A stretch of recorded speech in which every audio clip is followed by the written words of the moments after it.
और राष्ट्रीय लोक मोर्चा के सुप्रीमो उपेंद्र कुशवाहा ने आज प्रेस कॉन्फ्रेंस कर पार्टी के नए संगठन का ऐलान कर दिया है। जी हां, उन्होंने कहा है कि चुनाव के दौरान पार्टी संगठन को भंग किया गया था और अब आज से संगठन का पुनर्गठन शुरू कर दिया गया है। आलोक कुमार सिंह को प्रदेश अध्यक्ष बनाया गया है, जबकि 2 कार्यकारी प्रदेश अध्यक्ष की जिम्मेदारी सुभाष चंद्रवंशी और प्रशांत पंकज को दी गई है। और उपेंद्र कुशवाहा ने कहा है कि अब पार्टी में सदस्यता अभियान शुरू होगा और जल्द ही जिला अध्यक्षों की भी घोषणा की जाएगी। उन्होंने केंद्र सरकार के आगामी बजट से बिहार को बड़ी उम्मीदें जताई और कहा कि प्रधानमंत्री मोदी हमेशा बिहार के विकास के बारे में सोचते हैं। विस्तार देने का काम, सदस्यता अभियान चलाने का काम, इस काम को लोग करेंगे। फिलहाल बजट आना है केंद्र सरकार का भी और राज्य सरकार की ओर से भी। 1 तारीख को केंद्र सरकार का बजट है और संभवतः 3 तारीख को बिहार सरकार की ओर से बजट प्रस्तुत किया जाएगा। तो बजट से, केंद्रीय बजट से बिहार की काफी उम्मीदें हैं और उम्मीद जायज भी है, क्योंकि इतना बड़ा आशीर्वाद बिहार की जनता ने एनडीए को दिया है। हमारे प्रधानमंत्री जी के ऊपर विश्वास व्यक्त किया है, मुख्यमंत्री जी के ऊपर विश्वास व्यक्त किया है और प्रधानमंत्री जी लगातार बोलते भी रहे हैं कि देश को विकसित राष्ट्र बनाना है तो बिहार को विकसित राज्य बनाना पड़ेगा। और इस दृष्टि से लगातार केंद्र का सहयोग बिहार को मिलता रहा है हर तरह से। और सारण में उर्दू प्रेमियों का उत्सव देखने को मिला। कार्यक्रम में पहुंचे जिलाधिकारी वैभव श्रीवास्तव ने कहा कि उर्दू न सिर्फ भाषा बल्कि सौहार्द और भाईचारे की पहचान है। उन्होंने लोगों से इसे अपनी रोजमर्रा की जिंदगी में अपनाने की अपील की है। वहीं वरिष्ठ पुलिस अधीक्षक विनीत कुमार ने कहा कि सिर्फ सजा और जुर्माना से समाज सुधार नहीं होगा, बल्कि साहित्य और कला से भी बुराइयों को जड़ों से कमजोर किया जा सकता है। और इस अवसर पर उर्दू सेमिनार, कार्यशाला और मुशायरे के जरिए लोगों को जोड़ा गया और उर्दू के विकास का संदेश फैलाया गया। देखिए उत्सव का दिल छू लेने वाला ये नजारा।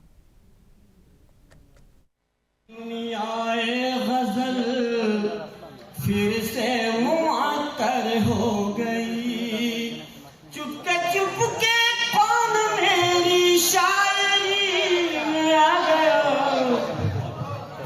जब से तेरा प्यार मेरी जिंदगी में आ गया।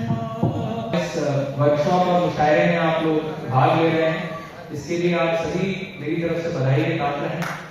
और मैं जिला उर्दू कोषांग को सबसे पहले तो इसका इस्तेमाल करता हूँ और इनको यही कहूँगा कि आप इस तरह के मुशायरे और इस तरह के वर्कशॉप आगे भी आयोजित करें और ज़्यादा से ज़्यादा संख्या में लोगों को प्रेरित करें, लोगों को बताएं कि जो साहित्य के प्रति और जो जब शांति व्यवस्था कायम रहेगी, कानून का इकबाल बुलंद रहेगा, ऐसे में हम सभी एक धरातल पर आकर इस समाज की, छपरा की धरती, सारण की धरती, बिहार की, हिंदुस्तान की विकास की नई इबादत लिखेंगे। यह मकबूल शायर है, वगैर अक्सर शरीक होते। मजीद ये कि दाद मीर अनीस, मिर्जा तबीर के आने का भी जिक्र मिलता है। हर साल जो है अजीबाबाद के जो रौशा थे उनमें मिर्जा सलाम अली तबीर और मीर बबर अनीस का जो है वो अक्सर अपने खुद भी अपने शागिर्दों के साथ, भाइयों के साथ मुहर्रम के ज़माने में अक्सर आया करते थे। और राजधानी पटना से नशे के खिलाफ बड़ी कार्रवाई की खबर सामने आई है। पुलिस ने करीब 80 लाख रुपए की प्रतिबंधित कफ सिरप को खेप के साथ मुख्य सरगना समेत 6 लोगों को गिरफ्तार कर लिया है। जी हां, बता दें मामला पटना सिटी के माल सलामी थाना क्षेत्र का है और गुप्त सूचना के आधार पर पुलिस ने छापेमारी की, जहां हरियाणा से सहरसा ले जाई जा रही भारी मात्रा में कफ सिरप बरामद हुई है। जांच में सामने आया है कि आरोपी कफ सिरप की अवैध तस्करी में शामिल थे और इसका इस्तेमाल नशे के लिए किया जाना था। माल सलामी थाना पुलिस को एक गुप्त सूचना मिलती है कि बहुतायत मात्रा में मादक पदार्थ का ट्रांसपोर्टेशन हो रहा है। सूचना का सत्यापन किया जाता है और एसएचओ माल सलामी के नेतृत्व में एक टीम का गठन किया जाता है और ये टीम त्वरित कार्रवाई करते हुए नगला के समीप रेड करती है, जहां पे 5 बोलेरो पिकअप की बरामदगी सुनिश्चित करती है। उसके साथ साथ उसके अंदर तकरीबन 4,500 लीटर प्रतिबंधित कफ सिरप की बरामदगी इस टीम द्वारा सुनिश्चित की जाती है और एक टाटा 407 की भी बरामदगी इस टीम द्वारा सुनिश्चित की जाती है। पुलिस को दिग्भ्रमित करने के लिए इन्होंने पिकअप के ऊपर डाक पार्सल लिखा हुआ और टाटा 407 में तेजपत्ता और मिर्च के बीच में ये लोग छिपा के ये कफ सिरप जो है उसका ट्रांसपोर्टेशन करते थे। इस टीम ने त्वरित कार्रवाई करते हुए 6 अपराधकर्मी की गिरफ्तारी सुनिश्चित की गई है इस टीम द्वारा और हमने बैकवर्ड और फॉरवर्ड लिंकेज भी इस टीम द्वारा इस्टेब्लिश किया गया है, जो कि ये पूरा जो माल है वो हिमाचल प्रदेश से लाया जा रहा था, जो कि कटिहार में ये माल जो है वो सप्लाई किया जा रहा था। और कल यानी 1 फरवरी 2026 को केंद्रीय वित्त मंत्री निर्मला सीतारमण देश का आम बजट पेश करेंगी। बिहार के लोग भी इस बजट को लेकर अपनी उम्मीदें जता रहे हैं। लोग चाहते हैं कि बजट ऐसा हो जो सभी वर्ग के लोगों को फायदा दे। महिलाओं का कहना है कि महंगाई पर नियंत्रण होना चाहिए, खासकर सोने चांदी और गैस सिलेंडर के बढ़ते दामों पर लगाम लगे। लोग उम्मीद कर रहे हैं कि आने वाला आम बजट 2026 संतुलित और सभी के हित में होगा।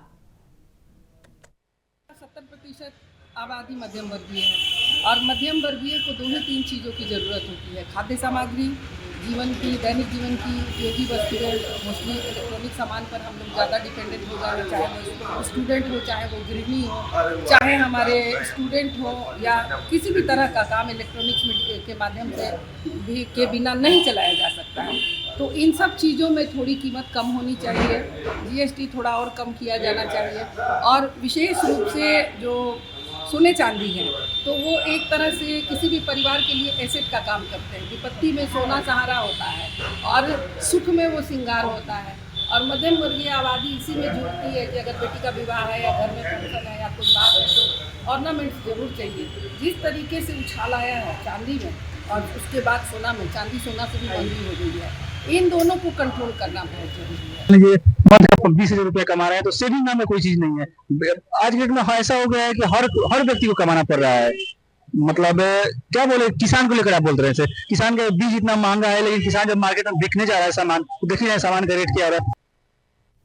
और किशनगंज जिले के कर्पूरी चौक पर जिला प्रशासन और परिवहन विभाग ने राष्ट्रीय सड़क सुरक्षा माह के तहत जागरूकता कार्यक्रम आयोजित किया। जिलाधिकारी ने आने जाने वाले वाहन चालकों को फूल माला और चॉकलेट देकर सड़क सुरक्षा नियमों का पालन करने के लिए प्रेरित किया। अधिकारियों ने हेलमेट और सीट बेल्ट का नियमित इस्तेमाल करने और सुरक्षित गति से वाहन चलाने और नियमों का पालन करने की अपील की है।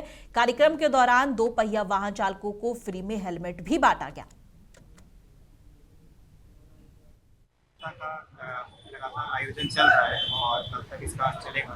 और इसमें जो सड़क सुरक्षा के प्रति जागरूक करने के लिए लगातार इस तरह के कार्यक्रम आयोजित किए जा रहे हैं। बच्चों को भी इन्वॉल्व किया जा रहा है। अभी आप लोगों ने देखा कि बच्चों ने यहाँ पर एक नुक्कड़ नाटक किया है और लोगों को प्रेरित किया है कि सड़क सुरक्षा के जो नियम है, जो ट्रैफिक के नियम है, उसका पूर्णता से पालन करें। इस संदर्भ में जो लोग आज यहाँ पर एक अलग तरह की पहल की गई है, उसमें जो लोग आज ऐसे लोग थे जो कि यहाँ पर बिना हेलमेट के जा रहे थे, उनको माला भी पहना गया और यहाँ पर हेलमेट का भी वितरण सांकेतिक रूप से किया जा रहा है।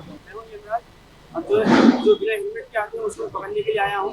आप जब भी घर से निकले हेलमेट पहन के निकलिएगा, सबसे एक ही जीवन मिलता है, आपको जीवन को न गंवाए।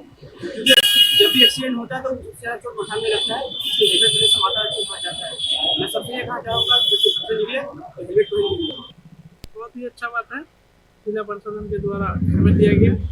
हम इसका हम लोग हेलमेट का प्रयोग करेंगे। सब प्रशासन का बहुत धन्यवाद। नालंदा जिले के दीरीपर गांव में रात के अंधेरे में पुलिस की छापेमारी ने पूरे गांव को हिलाकर रख दिया।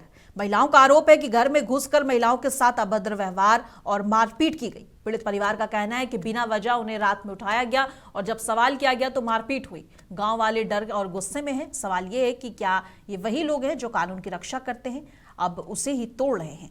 देखिए ये रिपोर्ट। पति को ले जा रही है तो हमको भी ले चलो आप।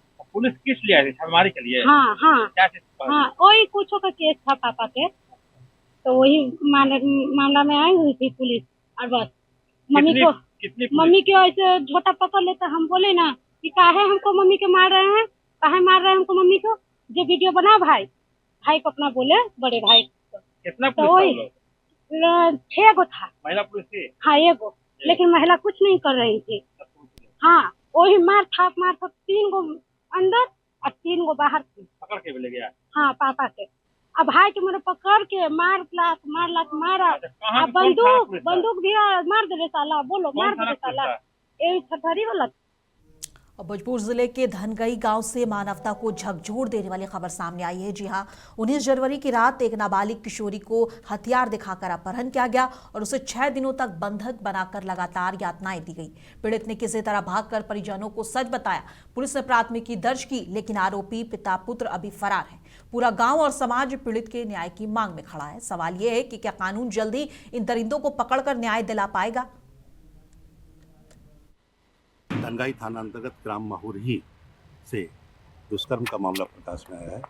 पीड़िता 15 वर्ष की नाबालिग है, जिसके द्वारा गांव के ही एक युवक के विरुद्ध कुछ दिनों से बलात्कार करने का आरोप लगाया गया है।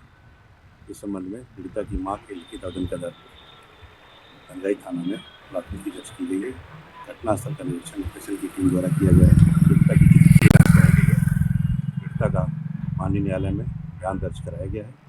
अभियुक्त की गिरफ्तारी के लिए लगातार छापेमारी की। एक 13 वर्षीय बच्ची को बंदूक के नोक पर इस सुशासन की सरकार में उठाया जाता है और दुष्कर्मी के द्वारा 1 सप्ताह अपने घर में रह करके दुष्कर्म किया जाता है और इसके बाद भी अभी तक पुलिस के गिरफ्त से बाहर है। लड़की किसी तरह 7 दिन के बाद भाग करके अपने घर में आई। इसके बाद पीड़िता के द्वारा थाना में FIR किया गया है। अभी तक गिरफ्तार नहीं होना यह घोर निंदा। गोपालगंज में इंटरमीडिएट वार्षिक परीक्षा 2026 के सफल और निष्पक्ष संचालन के लिए जिला स्तरीय बैठक आयोजित की गई। 2 से 13 फरवरी तक परीक्षा 2 पालियों में होगी और इसी के साथ बता दें कि जिला शिक्षा पदाधिकारी योगेश कुमार को नोडल अधिकारी बनाया गया है। सभी केंद्रों पर कदाचार मुक्त परीक्षा करवाने के लिए दंडाधिकारी, पुलिस और सुरक्षा दल तैनात रहेंगे। 500 गज की परिधि में निषेधाज्ञा लागू होगी और सभी परीक्षार्थियों ने अनुरोध किया है कि समय से परीक्षा केंद्र पहुंचे ताकि निष्पक्ष और शांतिपूर्ण परीक्षा सुनिश्चित की जा सके।